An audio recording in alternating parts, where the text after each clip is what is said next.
Pedro Abílio, no sufoco, o Galo tá classificado, Abílio. O Galo se classifica com sufoco, porque os inimigos do gol estiveram em ação durante quase 4 tempos de futebol. Teve bola na trave, teve defesa do Everson salvando o Atlético em cima da linha, teve muita reclamação, mas a verdade é que teve um equilíbrio, né? Apesar da retranca, do busão estacionado, o Juventude teve a sua defesa muito bem postada em boa parte do confronto e quase complicou a vida do Galo. Se pênalti é loteria, vai saber o que ia acontecer caso o jogo tivesse terminado. O lançamento que o Lianco achou não foi perfeito. A imperfeição veio de uma zaga, que essa sim foi quase perfeita.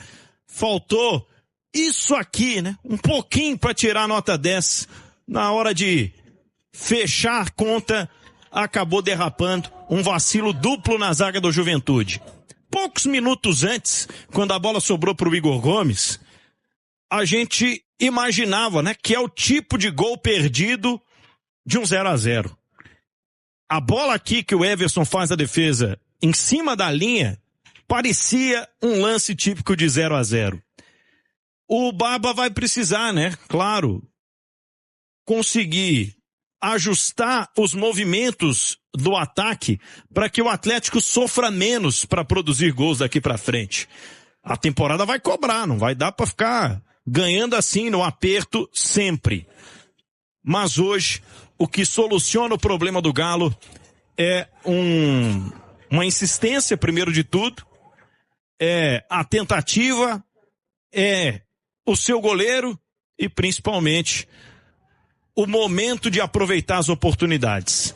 Aprendam, as oportunidades vão ser raras, têm que ser aproveitadas de forma melhor. Bernard bateu um chutão pro alto, Igor Gomes, que errou esse gol que eu citei aqui, mas acima de tudo o Alan Minda com esse gol salva o Galo na Copa do Brasil e o time está classificado. União é o que a gente espera para a próxima fase da Copa do Brasil, venha quem vier. Agora é pensar no brasileiro, não abrir mão de jeito nenhum à medida que vai avançando nas Copas e pensar também na Copa Sul-Americana. Mas pensar, respirando mais aliviado porque a Copa do Brasil continua. Segue a milionária Copa do Brasil e o Atlético é o primeiro classificado à fase quartas de final. Fala, Cláudio. Ô, Cirilo, até para complementar, tem sorteio, né? Vai ter mais um sorteio aí e pode pegar qualquer adversário, né? Todo mundo que tiver classificado pode ser um possível adversário do Galo. Vamos ver quando a CBF vai marcar o sorteio, tá sem data por enquanto. Cláudio, próxima etapa, sorteio, como bem lembrou o Cláudio Rezende, assim como foi também essa fase de oitavas de final. Ô Edu, vamos lá, falamos aí do fator épico da parada, do Atlético classificado na Bacia das Almas, no apagar das luzes, como queiram, né, na última bola do jogo.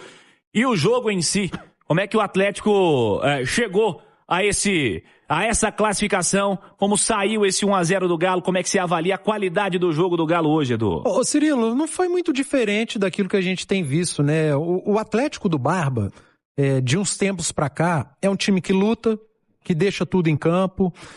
Em alguns jogos, dependendo do adversário, vai jogar em transição mesmo, e eu falei isso antes do jogo, né? O Atlético não é um time que joga em transição. O Atlético, a depender da configuração do jogo e do poder do adversário, ele vai jogar no contra-ataque. Às vezes ele vai ser o time que vai controlar a partida, como foi hoje. Com mais de 60% de posse de bola, no segundo tempo bateu 75% de posse de bola, o número do SofaScore traz 73% de posse de bola. No segundo tempo, empurrou o Juventude para o campo de defesa. O problema é quando o Atlético controla o jogo e é o protagonista, o time que fica com a bola, ele costuma não encontrar tantas soluções, né? Porque aí falta o talento do meio pra frente, isso é algo que a gente vem batendo na tecla aqui. Por isso o Galo, dos últimos jogos, tem tido mais dificuldade em casa, em Belo Horizonte, porque aqui costumeiramente ele vai ser o time que vai tomar a iniciativa, o adversário vem um pouco mais recuado.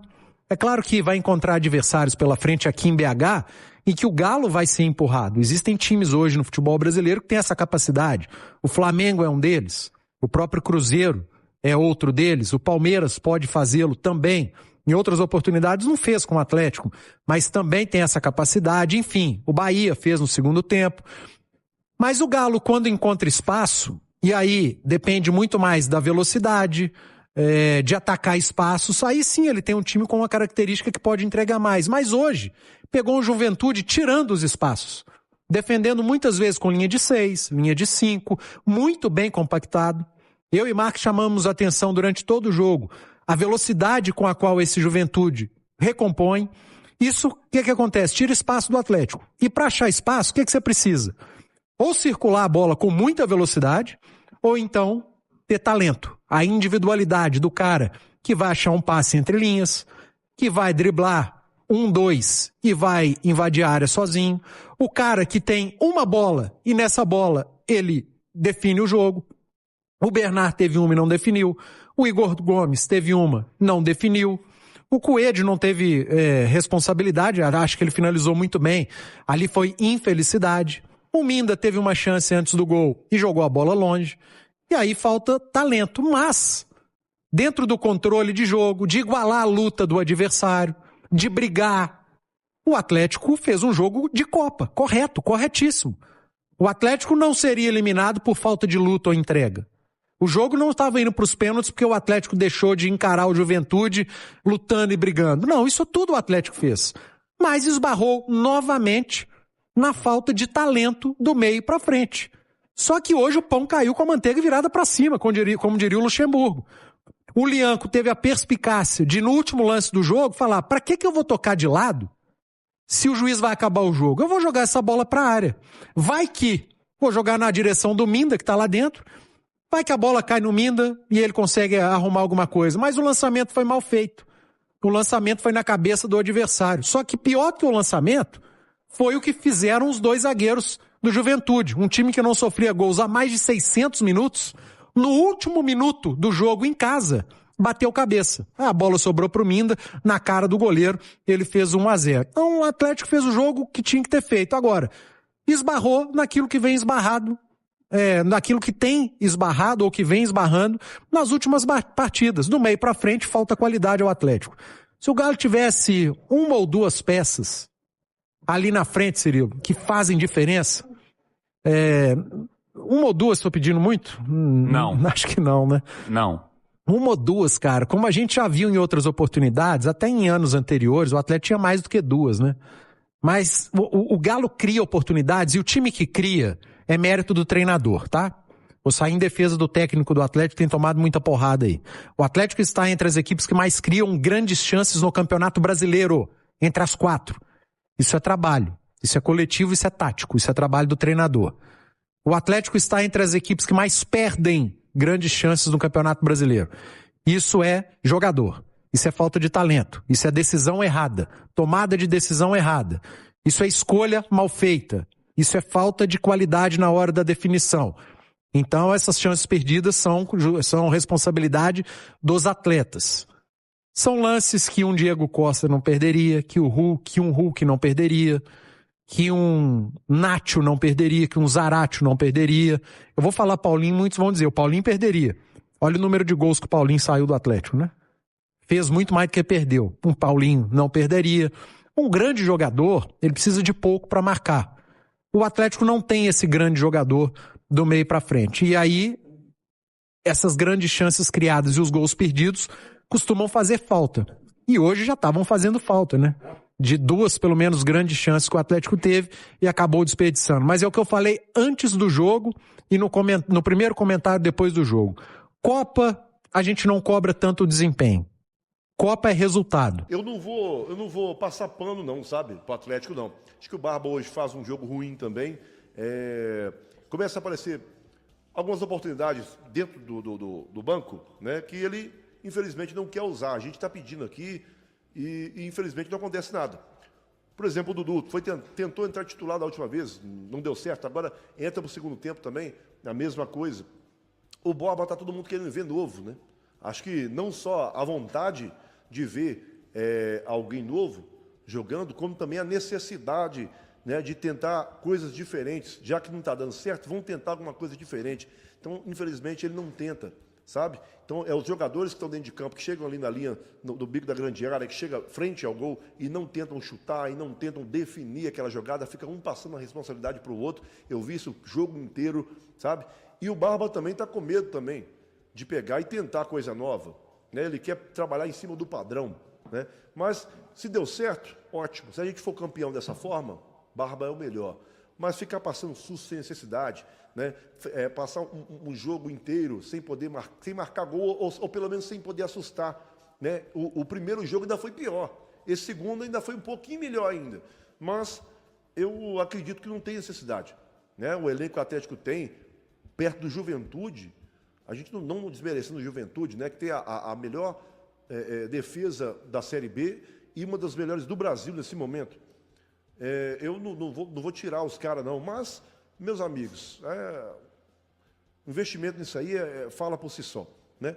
Então, assim, acho que o Barba hoje faz um jogo ruim, o Minda entra e mostrando que fora de casa ele tem feito partidas melhores. Eu não sei se é o nervosismo, desde quando ele teve com o Brax, né, que foi a apresentação dele, você viu que ele saiu correndo, aquela timidez. Eu não sei se ele está tímido com a própria torcida, eu não sei o que está acontecendo, mas os jogos que ele faz fora de casa, ele faz mais confiante, e ele chega, e foi um desses aí que ele conseguiu fazer com que o Atlético chegasse melhor e levasse a classificação para Belo Horizonte, faltando apenas um segundo, né? Então matamos de raiva, levamos, mas vamos torcer para a coisa melhorar, porque tem muita coisa para melhorar ainda, viu, Beto?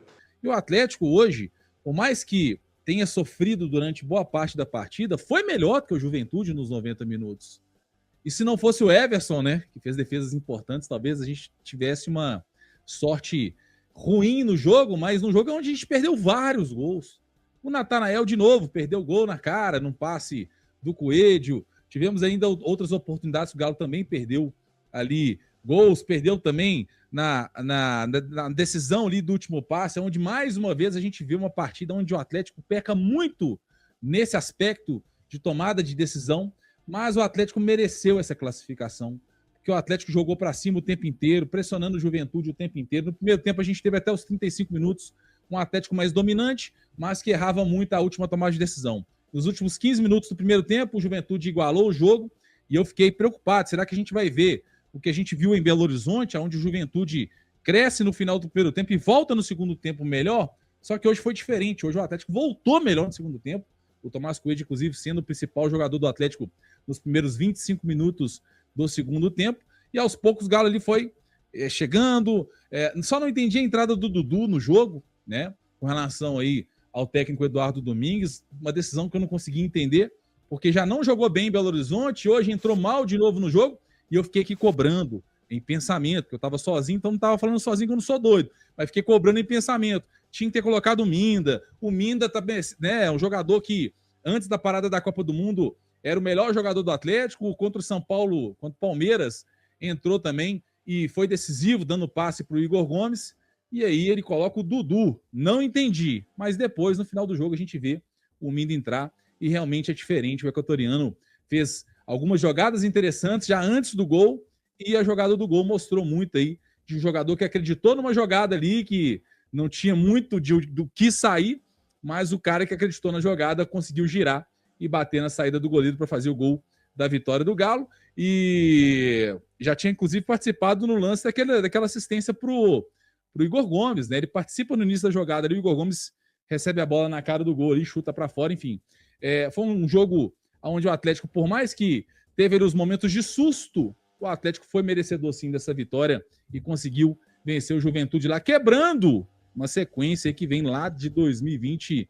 É o Galão aí que tem um desempenho questionável, mas uma coisa a gente não pode questionar do técnico Eduardo Domingues. É um treinador que vem dando resultados, que vem conseguindo alcançar aí vitórias. E já tem muito tempo que eu não vejo o Galo perder. O Atlético, ora empata, deixa o torcedor chateado pelos empates, mas é um time que vem sendo muito regular quando a fala é resultado. É um Atlético que vem aí mostrando evolução nas mãos do técnico Eduardo Domingues. Fala, massa, finalizando aqui mais um pós-jogo para vocês. Muito obrigado à companhia, o Galo venceu, deixa aí o like aí no do vídeo, muito obrigado, muito espero que vocês tenham curtido aí o pós-jogo. E para quem tá chegando, seja bem-vindo, você que não conhece o canal, já se inscreva no canal, você que é atleticana, esse canal aqui é de vocês, ativem o sininho de notificação e deixa o like, ajuda o canal aí a crescer cada vez mais. contamos com vocês, tá bom? Fiquem à vontade para deixar a sua opinião em relação ao que foi falado no vídeo, que você concorda ou não concorda em relação ao melhor do campo, mas quero também que vocês fiquem à vontade para estar deixando a análise pessoal de vocês aí, para quem assistiu a partida e curtiu, né? Essa classificação aí no último segundo, suado. Nossa, o Galo é imortal, é incrível. Enfim, deixa aí o seu comentário, tá bom? Muito obrigado a todos, tamo junto e até o próximo vídeo. Valeu, massa!